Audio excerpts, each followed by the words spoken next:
তো পডকাস্ট শুরু হয়ে গেছে। আজকে আমাদের সামনে আছে West Bengal international film festival 2023-এর বেস্ট ইন্ডিপেন্ডেন্ট ফিল্ম ইতির কো ডিরেক্টর এবং ডাপিয়ন ইউটিউব চ্যানেলের ফাউন্ডার অনুরাগ। তোমার যে শর্ট ফিল্মটা যেটা ইতি এবং সেটা অ্যাওয়ার্ড পেয়েছে, তো তুমি যখন ফিল্মটা স্টার্ট করেছিলে কি বোঝাতে চেয়েছিলে, মানে তোমার পয়েন্ট অফ ভিউ কি ছিল এই শর্ট ফিল্মটার দ্বারা? ইতি বেসিক্যালি একটা দাদু নাতির গল্প।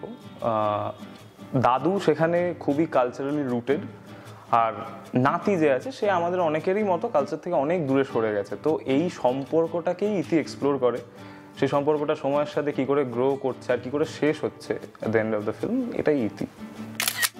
ও তোমরা যখন শর্ট ফিল্ম বানাচ্ছিলে ইতি কোন কোন চ্যালেঞ্জ ফেস করেছিলে? মূলত ফান্ডিং, কারণ মানে এটা আমাদের সব ইন্ডিপেন্ডেন্ট ক্রিয়েটারদেরই এটা একটা বড় সমস্যা থাকে, হচ্ছে ফান্ডিংয়ের সমস্যা। ইতি আমাদের প্রথম ফিল্ম, তো সেই অর্থে আমাদের কোনো অ্যাক্সেসরিজ ছিল না, সো মাঝখানে 6 মাস শুটিং বন্ধ ছিল। তুমি মেনলি ইউটিউব চ্যানেলে তোমার শর্ট ফিল্মগুলো পাবলিশ করো। তো ইউটিউব চ্যানেলের নাম ডাক পিয়ন, এটার কারণ কি? ডাক পিয়ন মানে আমরা সবাই জানি পোস্টম্যান। জিনিসটার পেছনে ভাবনা এটাই যে আমরা মানুষকে, সমাজকে একটা চিঠি দিচ্ছি, সেটা যে কোনো টাইপেরই হোক, একটা কিছু বলতে চাইছি, তো সেই জন্য ডাক পিয়ন। ইউটিউবে অনেক ধরনের কন্টেন্ট ক্রিয়েটার আছে যারা বিভিন্ন ধরনের কন্টেন্ট বানায়, তার মধ্যে থেকে তুমি শর্ট ফিল্মকে কেন চয়েস করলে? মানে শর্ট ফিল্মের চয়েস করেছি সেটা মানে কিছুটা বাধ্যতাই। শর্ট ফিল্ম বানানোর পেছনে কোনো স্পেশাল ইন্সপিরেশন? না, শর্ট ফিল্ম বানানোর পেছনে কোনো স্পেশাল ইন্সপিরেশন নেই, কিন্তু হ্যাঁ, ফিল্ম বানানোর পেছনে প্রথম আমার সৃজিত মুখার্জি সিনেমা দেখে ব্যাপারটার প্রতি ইন্টারেস্ট জাগে। তারপর ইন্সপিরেশন অবভিয়াসলি প্রত্যেক বাঙালির, মানে যারা স্টার্ট আউট করে, সত্যজিৎ রায়, ঋতু। স্ক্রিপ্টিং আর কোঅর্ডিনেশন কোনটা বেশি ইম্পর্টেন্ট? দুটোর মতো করে ইম্পর্টেন্ট। কোঅর্ডিনেশন ফ্লোরে, স্ক্রিপ্টিং তার আগে। কারণ একটা ভালো স্ক্রিপ্ট অ্যাটলিস্ট লেখাই হতে হবে না, মাথায়ও যদি না থাকে তাহলে গল্পটা উতরাবে না, আর কোঅর্ডিনেশন না থাকলে বানানোই যাবে না। Hello everyone, welcome to our live podcast channel অবশেষ। আজকে আমাদের চ্যানেলের গেস্ট অনুরাগ, একজন ইন্ডিপেন্ডেন্ট ফিল্ম ডিরেক্টর। 2023-এ তার এক ঝলক, এক শর্ট ফিল্ম, যা ওয়েস্ট বেঙ্গল ফিল্ম ফেস্টিভ্যাল 2023-এর বেস্ট ইন্ডিপেন্ডেন্ট ফিল্মের অ্যাওয়ার্ড পেয়েছে। তার অ্যাওয়ার্ড উইনিং জার্নি, তার টিম ম্যানেজমেন্ট এবং তার পুরো ফিল্মটাকে সাকসেসফুলি এক্সিকিউট করার পেছনে তার যে স্ট্রাগল, তা আমরা পুরো এই এপিসোডের মাধ্যমে তুলে ধরার চেষ্টা করেছি। তিনি একজন ডিরেক্টরের পাশাপাশি একজন ইউটিউবার। তার চ্যানেলের নাম ডাক পিয়ন, যেখানে তিনি তার কাজগুলো তুলে ধরেন। আশা করছি আপনাদের এই পডকাস্টটি ভালো লাগবে। স্কিপ না করে পুরো ভিডিওটা দেখতে থাকুন। Stay tune with us because this is Anurag on TISS।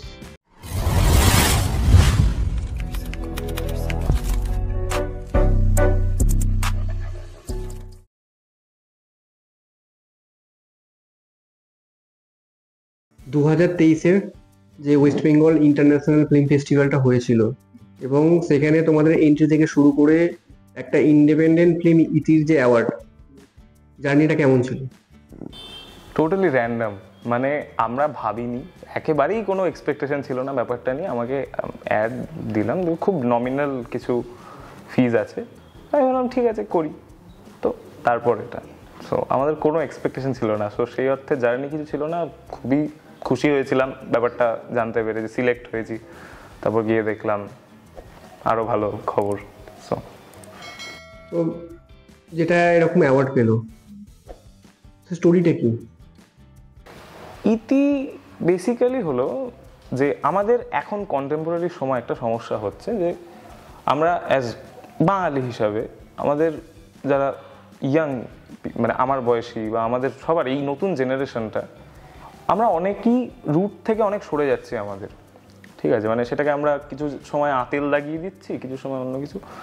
তো এবার গল্পটায় মেনলি দুটো ক্যারেক্টার, যারা দুজন, একজন দাদু। মানে রুট মানে কি তুমি জেনারেশনের ব্যাপারটা বলছো? বা না, রুট মানে কালচারাল রুটের কথা। কালচারাল মানে যেটা, যে সংস্কৃতিটা আস্তে আস্তে হারিয়ে যাচ্ছে। হ্যাঁ, তবে সেটা কিন্তু টোটালি কালচারাল, মানে কোনো ধার্মিক রুটের কথা আমি বলছি না, টোটালি একটা কালচারাল রুট। তো গল্পে দুটো ক্যারেক্টার আছে, এক হচ্ছে যে দাদু আর এক হচ্ছে নাতি। তো এবার দাদুর ক্যারেক্টারটা এমন দেখানো হচ্ছে, মানে খুব মানে গোড়াভাবে কালচারাল রুটেড, তো তার যথেষ্ট জ্ঞান আছে, সে একজন রাইটার ছিল আর অনেক কিছু নিয়েই কাজকর্ম করতো। তো তারপর আস্তে আস্তে মানে এদের দুজনার যে সম্পর্কটা, নাতি অবভিয়াসলি তারা দেখানো হচ্ছে যে ও কালচারালি অনেকটা ডিট্যাচড, ওর অত ইন্টারেস্ট নেই। এটা কেন হয়েছে সেটাও কিছু দেখানো হয়েছে, মানে এই সময়টা কেন এটা হয়ে যায় এটা আস্তে আস্তে সেটাও কিছুটা দেখা যায়। তো এদের দুজনার যে সম্পর্কটা, এটা পুরো ফিল্ম ধরে গ্রো করছে, কিরম ভাবে গ্রো করছে আর শেষটা কি করে হচ্ছে, এটা নিয়েই ইতি আর কি। তো এই যে স্টোরিটা যে তুমি বানিয়েছো ইতি, এটা তো পুরোপুরি তোমার নিজের কনসেপ্ট? হ্যাঁ, মানে কি থেকে তোমার এই ইন্সপিরেশনটা এসেছিল, বা পার্টিকুলার এই স্টোরিটা কেন বানালে তুমি?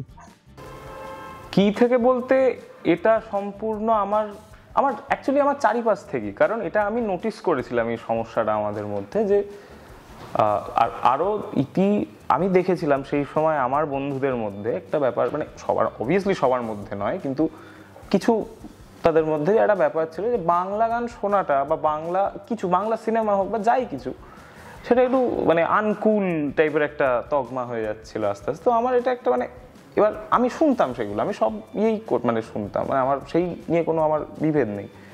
তো আমার এটা এইখান থেকেই মেনলি আইডিয়াটা আসে যে এরকম একটা কিছু দেখানো যেতে পারে এটার মধ্যে। তোমার যে ইউটিউব চ্যানেল, এটা ডাক পিয়ন, তো বর্তমানে কতজন মেম্বার আছে টিমে? মানে সাবস্ক্রাইবার্স না টিম মেম্বার? টিম মেম্বার, হ্যাঁ, টিম মেম্বার আছে ছড়িয়ে ছিটিয়ে অনেকজনই, কিন্তু আমরা মূলত যখন কাজ করি, যেটা সব কাজেই তারা থাকে, সেটা হচ্ছে নীলাঞ্জন বন্দ্যোপাধ্যায়, আমার কো ডাইরেক্টর, মানে ইতির কো ডাইরেক্টর। সে আমার সাথে প্রায় সব সিনেমাতেই কাজ করে। আর আমার বন্ধু সিদ্ধার্থ অধিকারী অল ওভার সব কিছু করে আমার সাথে। সো এরা দুজন, আমি এদের বলবো এরা সবচেয়ে বেশি ইনভলভ। তাছাড়া দীপা দে, কৌস্তব রায়, শ্রেয়াদি, অনেকেই ইনভলভড আছে। হ্যাঁ, মানে অনেকেরই নাম বলা হলো না, প্লিজ ডোন্ট মাইন্ড। অনেকেই জড়িত আছে পুরো প্রজেক্টটার সাথে, অনেকে খুব হেল্প করে। সবচেয়ে বড় কথা হচ্ছে এখনো পুরো সিস্টেমটার মধ্যে কোনো টাকা নেই, কাউকে পে করতে পারি না, বাট সবাই খুব কাজ করে। So thank you everyone. যখন তোমরা নামটা সিলেক্ট করেছিলে যে আমার ইউটিউব চ্যানেলের নাম হবে ডাক পিয়ন, তা এটা কি পার্টিকুলার তুমি সিলেক্ট করেছিলে না টিম মেম্বার সবাই মিলে? ডাক পিয়ন নামটা আমারই আইডিয়া। মানে ডাক পিয়ন নামটা কিন্তু ইতি শুটিং শুরু হওয়ার অনেক পরে সিলেক্ট করা। মানে যখন ইতি শুটিং শেষ হয়ে আসছে, তখন আমরা ভাবছি এটা আমরা তাহলে এবার করবো কি, মানে বানিয়ে তো ফেললাম কিন্তু কোথাও তো ছাড়তে হবে। তো তখন ডাক পিয়ন নামটা করে লোগো বানিয়ে ফর্ম করে ওটা মানে একটা চ্যানেল ফর্ম করা হয়। সেটা তখন অতটাও ভাবনা ছিল না, তারপর মনে হলো যে না, এটা তো করবো, আরো করবো, এটাই। এবার যেহেতু তোমাদের শর্ট ফিল্ম, ওখানে হিসেব মতো টিম মেম্বার অনেক দরকার। হ্যাঁ, অবশ্যই কোঅর্ডিনেশন তো থাকা মাস্ট। তোমাদের চ্যানেলের নাম ডাক পিয়ন, একদম পুরোপুরি বাঙালিয়ানা। ডাক পিয়ন, পোস্ট অফিস, এগুলো প্রায় রিলেটেড। মানে যেগুলো থেকে আমরা বুঝতে পারি যে বাড়িতে বর্তমানে যেটা যে কিছু লেটার আসছে বা কিছু সংবাদ আসছে আমাদের, তো এরকম নামকরণের পেছনে তুমি কি এরকম কিছু ভেবে দিয়েছিলে? হ্যাঁ, একদমই। মানে ডাক পিয়ন নামটার আসল মানে উদ্দেশ্যই ওটা, যে আমরা সমাজকে মানুষকে কিছু একটা বলতে চাইছি। সেটা মানে চিঠিটা এখানে একটা মেটাফর, কিন্তু কিছু একটা বলতে চাইছি, বোঝাতে চাইছি, সেই জন্যই সেটা। মানে ধরো তোমরা শর্ট ফিল্ম বানাচ্ছো, হ্যাঁ, এবং সেটার দ্বারা সাধারণ মানুষকে বা যারা তোমাদের অডিয়েন্স, তাদেরকে কিছু বার্তা দিতে চাইছো। হ্যাঁ, তবে সবসময় যে সেটা মেসেজ বেস তা নয়, কিন্তু মানে কিছু একটা বলতে চাইছি যে এটা আমার গল্প বা এটা আমাদের গল্প, এটা আমরা মানে ওইটাই আর কি, যে কিছু বলতে চাইছি সেটাতে। তো আমাদের যেমনি ইউটিউবে চ্যানেলটা, তা এখানে পডকাস্ট করা হয় আমাদের, বা বিভিন্ন আরো অনেক ধরনের ইউটিউব চ্যানেল আছে, কেউ ব্লগ করে বা কেউ ফুড ব্লগার। পার্টিকুলার তোমাদের চ্যানেলটা যেটা, সেটা পুরোপুরি শর্ট ফিল্মের উপর বেস করে, তো এইটা কেন? এটার মূলত কারণ হচ্ছে, দেখো, শর্ট ফিল্মের ব্যাপারটা কিন্তু বাধ্যতা, কারণ ফিচার ফিল্ম এখন চেয়েও করতে পারবো না, মানে অ্যাটলিস্ট এই মুহূর্তে নয়। কারণ ওটার যে মানে যত মানুষ লাগবে ওটা করতে, যেরকম টিম লাগবে, যে টাকাটা লাগবে, সেটা আমরা অ্যাফোর্ড করতে পারবো না। একটা কারণ সেটা হচ্ছে শর্ট ফিল্ম বানানোটা। এবার যদি ফিল্ম মেকিং এর কথা বলি, যে কেন ফিল্ম বানানো, সেটার কারণ মূলত এটাই যে আমি পার্সোনালি ছোটোবেলা থেকে বহু কিছুতে ইনভলভ ছিলাম, ঠিক আছে, সেটা সফটওয়্যার হোক, আঁকা, ভিডিও এডিটিং, ফটোগ্রাফি, অনেক কিছু ভালো লাগতো, আমার অনেক হবি ছিল।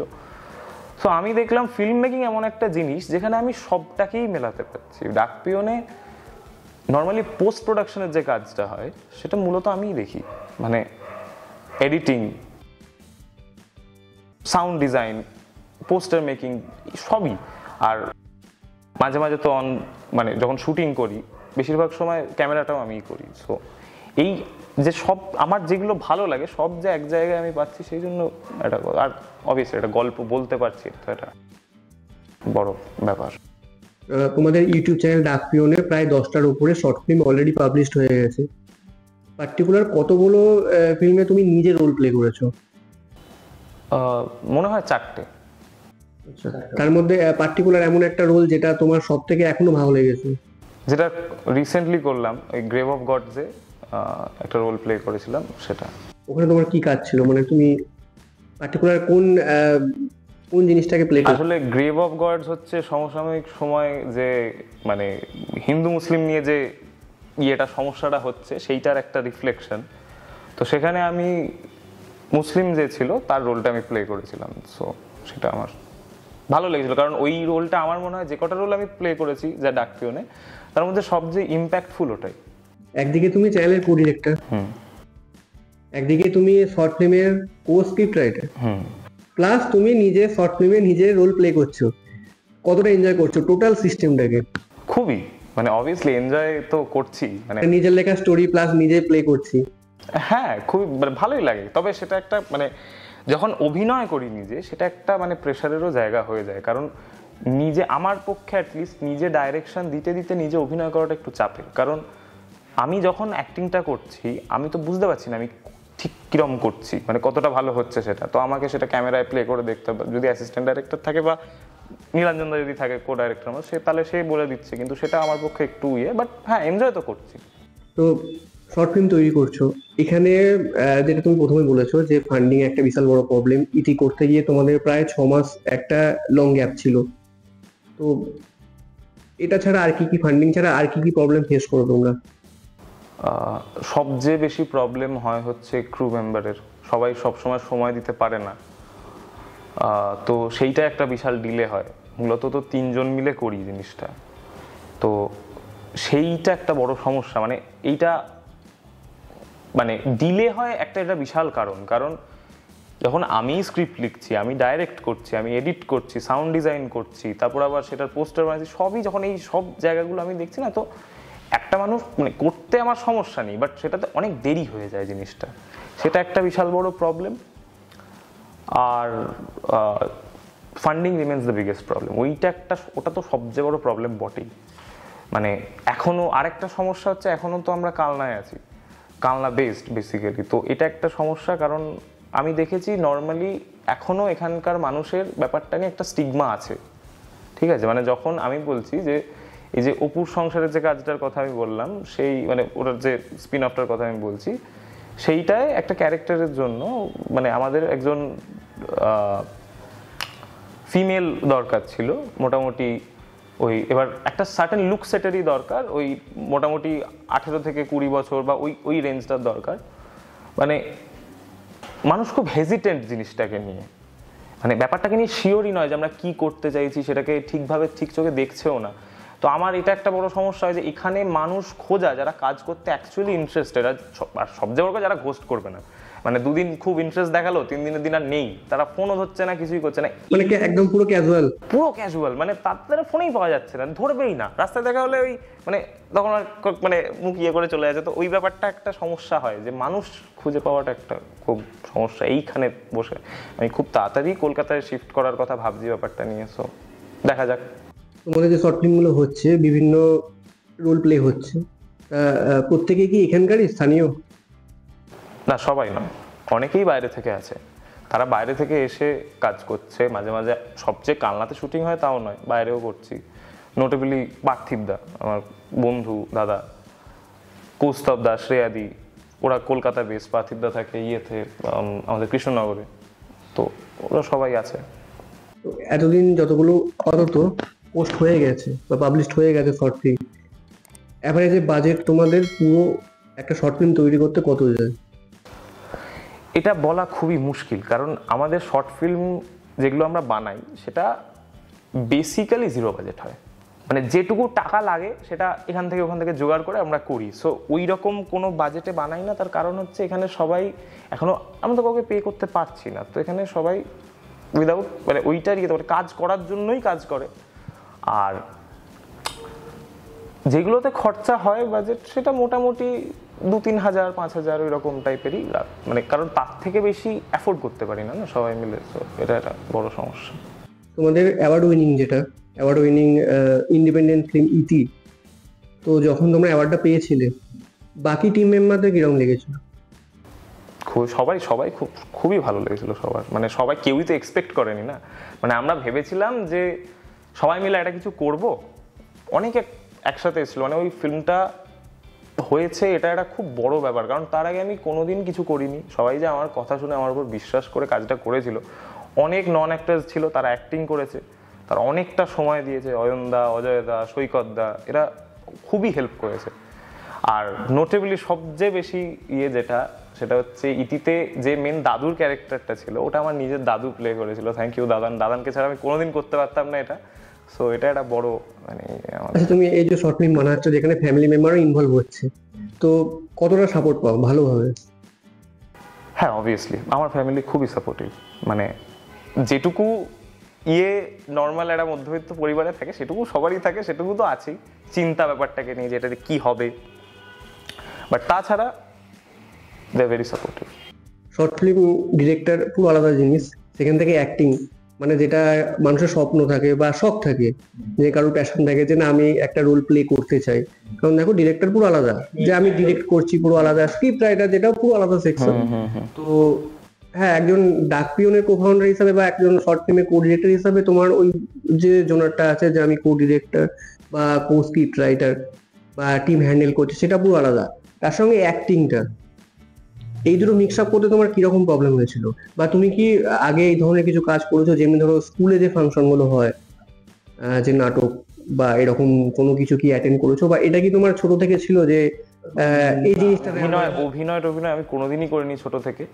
অনেক আগে স্কুলে একটা মনে হয় মানে নাটক করেছিলাম কিছু একটা, বাট সেই অর্থে আমি কিছুই করি না। আমি পারফর্মিং আর্টস থেকে মানে বহু ক্রস দূরেই থাকি চিরকাল, ঠিক আছে। আমার মেনলি আমি যেটা করতে খুব ভালোবাসতাম ছোটবেলায়, সেটা হচ্ছে আঁকা। সেটা আমার মানে একদম স্টার্টিং পয়েন্ট অফ এভরিথিং, মানে সব কিছুই আঁকা থেকেই শুরু। অভিনয়টা বেসিক্যালি আমি করি হচ্ছে ইতিতে, যখন দেখলাম যে আমি লোক পাচ্ছি না, ক্যারেক্টারই আর পাচ্ছি না, তখন দেখলাম এটা তাহলে আমিই করে নিই একটা ক্যারেক্টার। তো তারপর দেখলাম ব্যাপারটা বেশ ভালোই লাগছে। আমি খুব ভালো অভিনেতা সেটা তো নয়, আমি মূলত ডাইরেকশনটাই করি, কিন্তু যখন মানে মনে হয় যে এটা আমি এটুকু করতে পারবো, সেটা আমি করে নিই।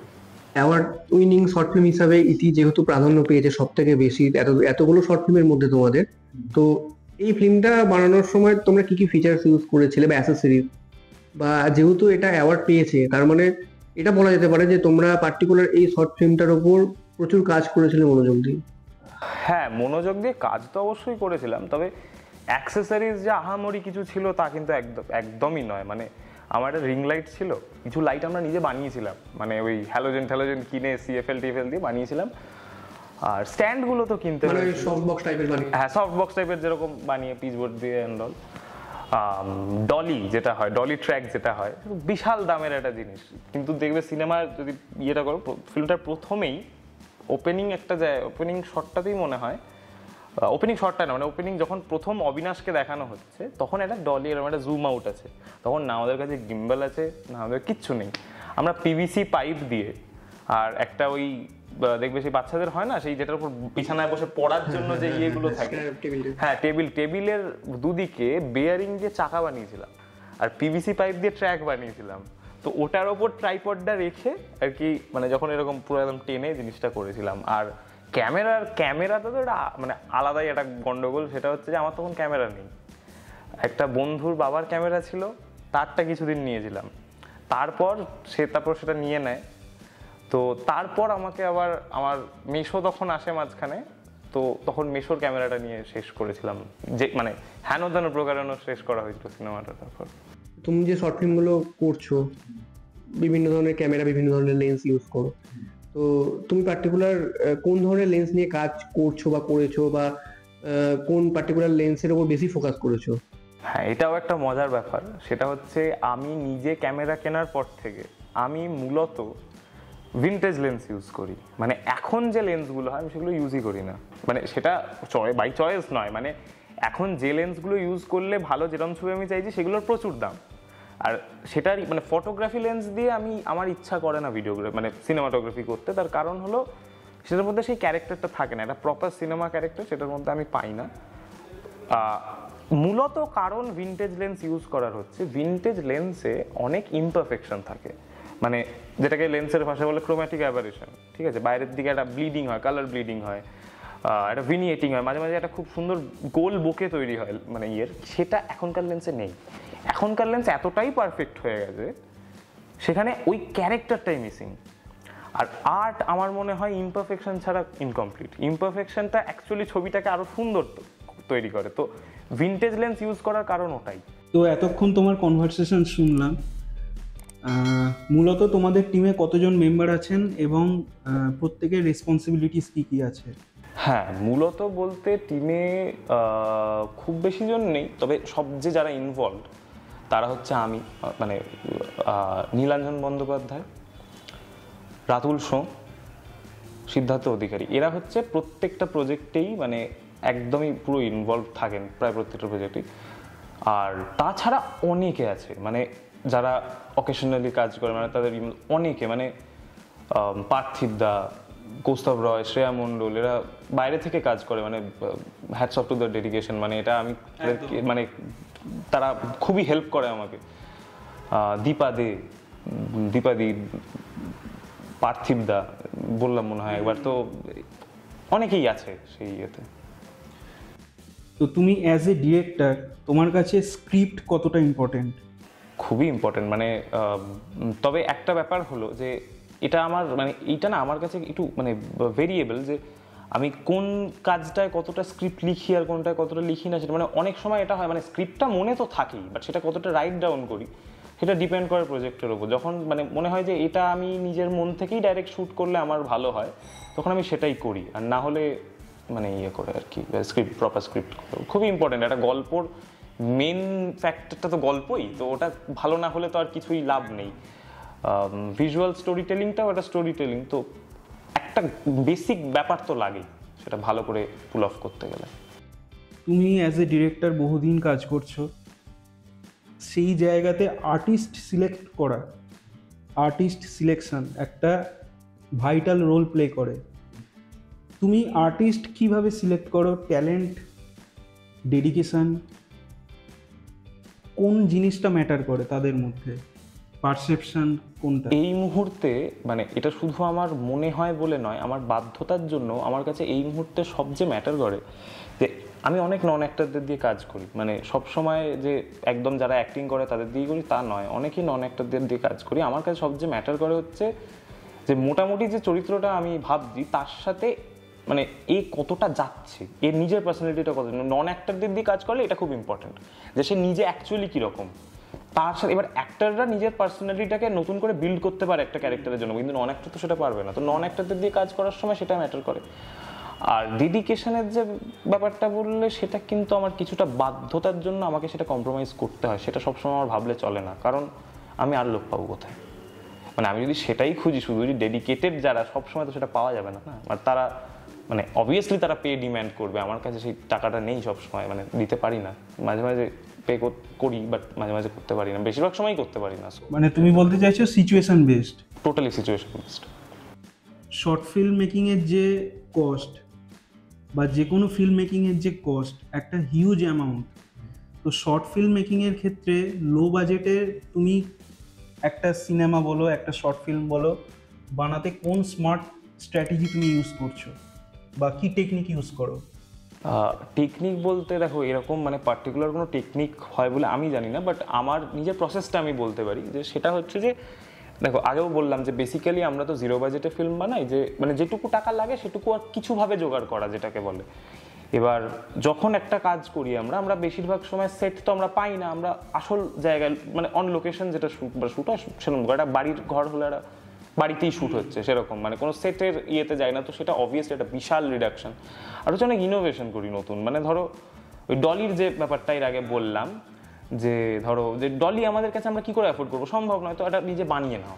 আমরা এই বানিয়ে নেওয়া ব্যাপারটাতে খুব মানে আমরা বিশ্বাস করি। আমার এখন যে মানে যে অপুর কাজটা ওটা পুরো গ্রিন স্ক্রিনে শ্যুট হচ্ছে, তো একটা পুরো গ্রিন স্ক্রিন যে একটা মানে 3 দেয়ালে গ্রিন স্ক্রিন হলে যেটা সুবিধা হচ্ছে মানে সবসময় একটা গ্রিন স্ক্রিন এটা পাবো। এবার সেই সেট আপটা অ্যাকচুয়ালি করতে গেলে বিশাল খরচা। আমি চ্যানেলে একটা রিলও বানিয়েছিলাম এটা নিয়ে, যে মানে আমরা কি করে বানাচ্ছি ওটা। আমরা একটা পিভিসি পাইপের ফ্রেম পুরো করে তার মধ্যে গ্রিন স্ক্রিন কিনে হুক ঠুক লাগিয়ে পুরো লাগিয়ে একটা স্টুডিও টাইপের করে নিই আমার বাড়ির তলায়। তো সেটা একটা বিশাল কস্ট রিডাকশন, যেটা হয়তো আমাকে প্রফেশনালি সেট আপ করতে গেলে 40-50 হাজার টাকা খরচা হতো, সেটা আমার 3,000 টাকায় হচ্ছে। সেই এইরকমভাবেই ব্যাপারটা করি, মানে জুগাড়ু, সোজা কথায় জুগাড়ু ফিল্ম মেকিং। ঠিক আছে, তো এই যে বললে তোমার নেক্সট প্রজেক্টের কথা, তো আপকামিং প্রজেক্ট সম্পর্কে তোমার যদি কিছু বলার থাকে বলতে পারো। হ্যাঁ, বলার এটাই আছে যে অপুর যে কাজটা আমি বারবার বলছি সেটা একটা খুবই ইউনিক কাজ হতে চলেছে। মানে আমি যেটা বললাম যে অরিজিনাল যে কাস্ট ছিল তারা আবার ফিরছেন। আমরা অনেক ধরনের টেকনোলজি ইউজ করছি সেখানে, ফেশিয়াল রিপ্লেসমেন্ট হোক, ডিপ ফেক হোক, ভিএফএক্স তো আছেই, মানে সেটা সিজিআইতে অপুর ইনফ্যাক্ট অপুর যে ঘরটা ছিল অপুর সংসারে সেটা পুরো রিকনস্ট্রাক্ট করা হয়েছে।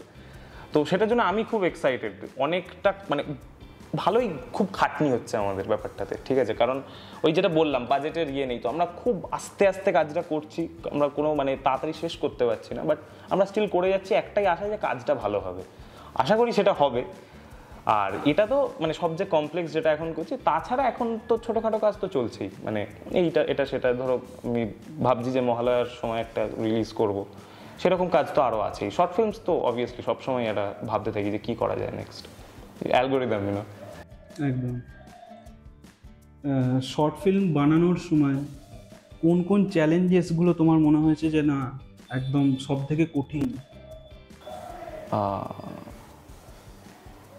বাঙালি হিসাবে সবচেয়ে কঠিন চ্যালেঞ্জ হচ্ছে ল্যাবটাকে ওভারকাম করা, যে এবার উঠে কিছু একটা করতে হবে, ঠিক আছে।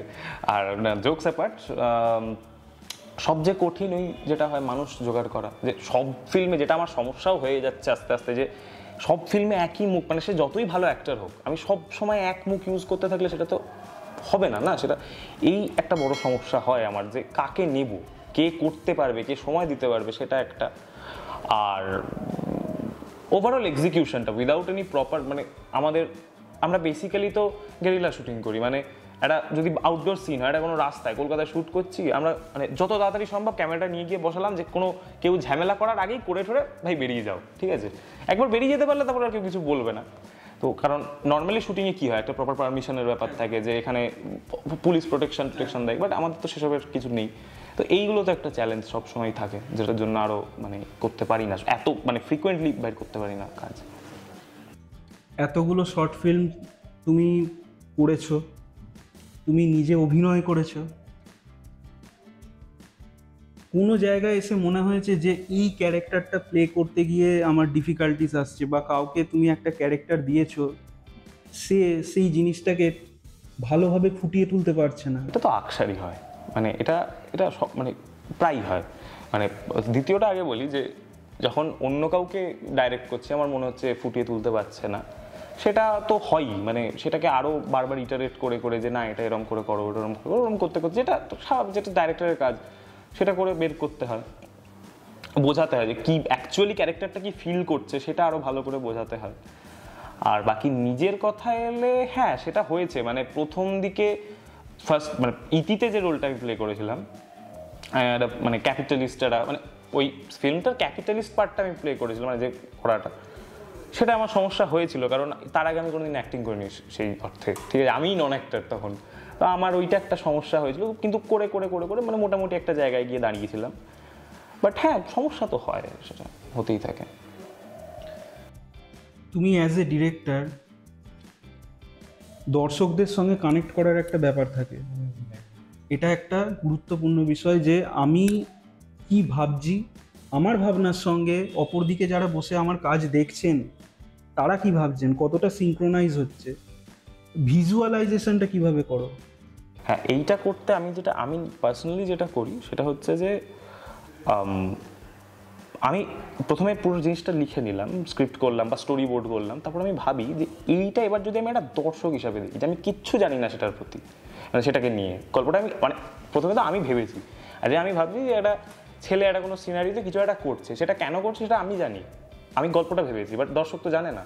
তো যখন দর্শক হিসাবে ভাবি তখনই বুঝতে পারি, বাট মানে ওইটাই আর কি, এই ভাবাটা খুব মানে চাপের, যে এটা মানে নিজেকে কনভিন্স করা যে তুমি কিছু জানো না, ঠিক আছে। তো সেইরকমভাবে ভাবতে চেষ্টা করি যে আমি ক্যারেক্টার মানে তাহলে কি কিছু দেখাবো, সে কিছু কীরকমভাবে দেখাবো, সেটার একটা কিছু দেখিয়ে দিলাম যে সেটার জন্য এটা করছে, সেই রকমভাবে ভাবতে চেষ্টা করি যাতে আরও কানেক্ট, আরও বোঝাতে পারি। মানে আলটিমেটলি তো সিনেমা, গান, গল্প একটা form of communication. So communicate করাটা আলটিমেট, সেটা তুমি তোমার যত ভালোই সিনেমাটোগ্রাফি হোক, যাই হোক না কেন, তুমি যদি কমিউনিকেট না করতে পারো, ফেল করছে সেটা।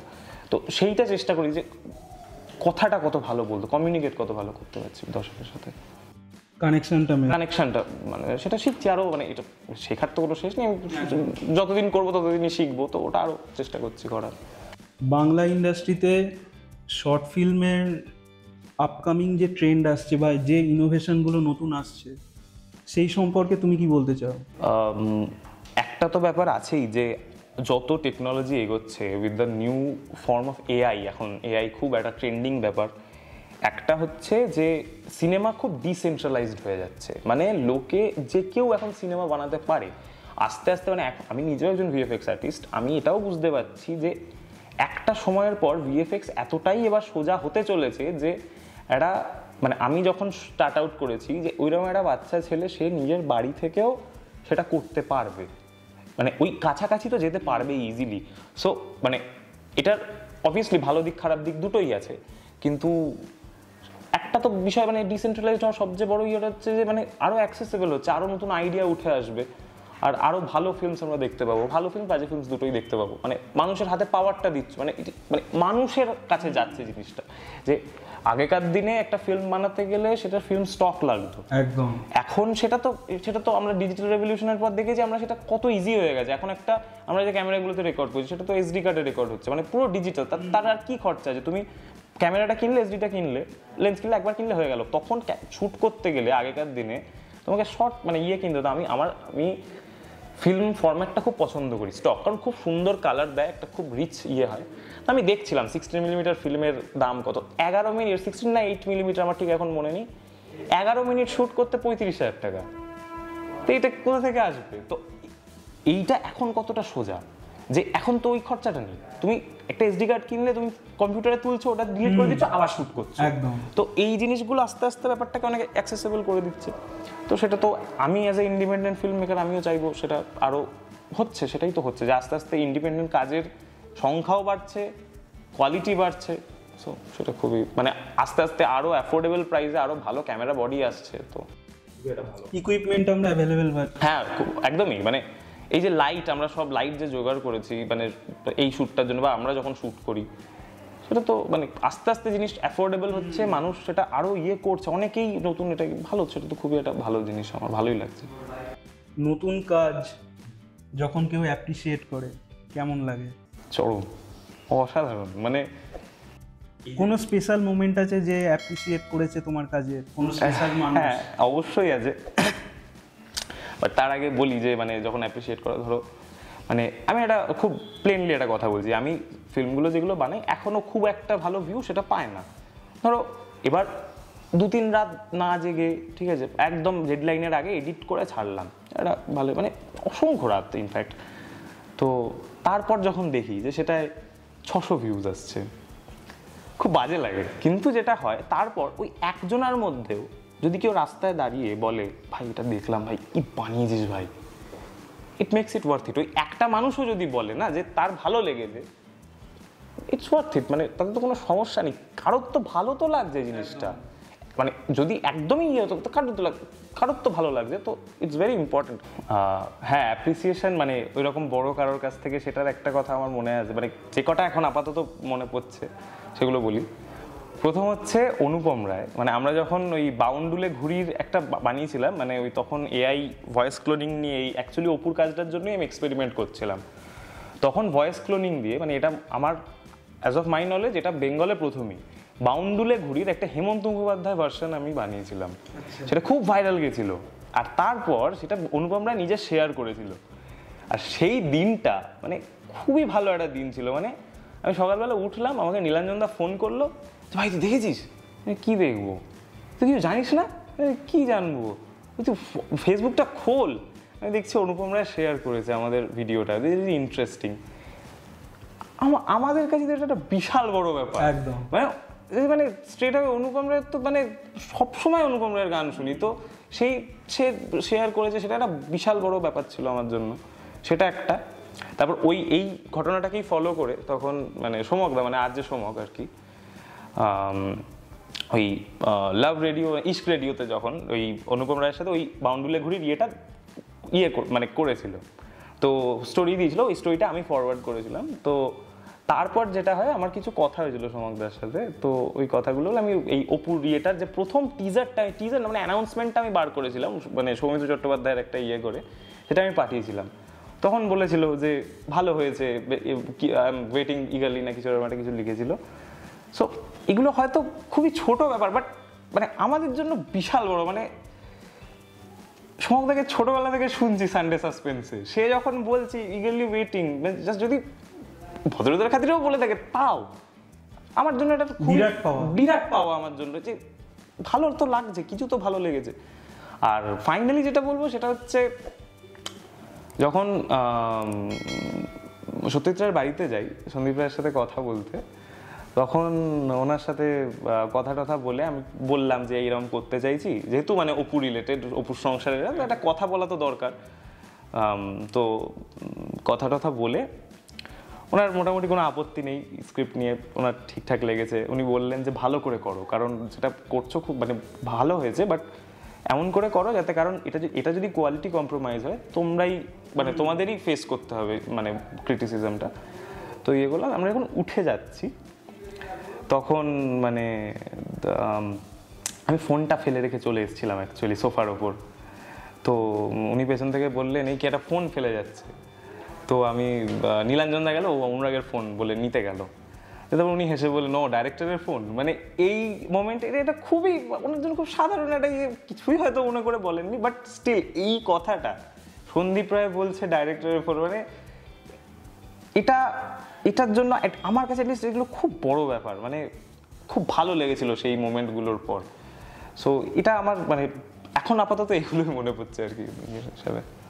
শর্ট ফিল্মের জন্য যে স্টোরিগুলো ভাবো, সেইগুলো মূলত তুমি কোন জনার দিয়ে ভাবো? মানে আমি বলতে চাইছি রিয়েলিস্টিক কিছু ইনসিডেন্টের ওপর বেস করে ভাবো, না এক্সপেরিমেন্টাল নিজে থেকে কিছু করতে চাও? আসলে মিলিয়ে মিশিয়ে, মানে এটা ডিপেন্ড করে গল্প টু গল্প, সব ধরনেরই করি। মানে খুব রিসেন্ট যেটা করলাম সাড়ে জানা সে আচ্ছা, সেটা ইন্ডিপেন্ডেন্স ডেতে যেটা রিলিজ করলাম, সেটা তো টোটালি একটা অ্যাবস্ট্রাক্ট, ওটা অ্যাজ সাচ কোনো গল্প নেই, ওটা একটা জিনিস দেখানো, এটা একটা ভিজুয়াল স্টোরি টেলিং আর কি।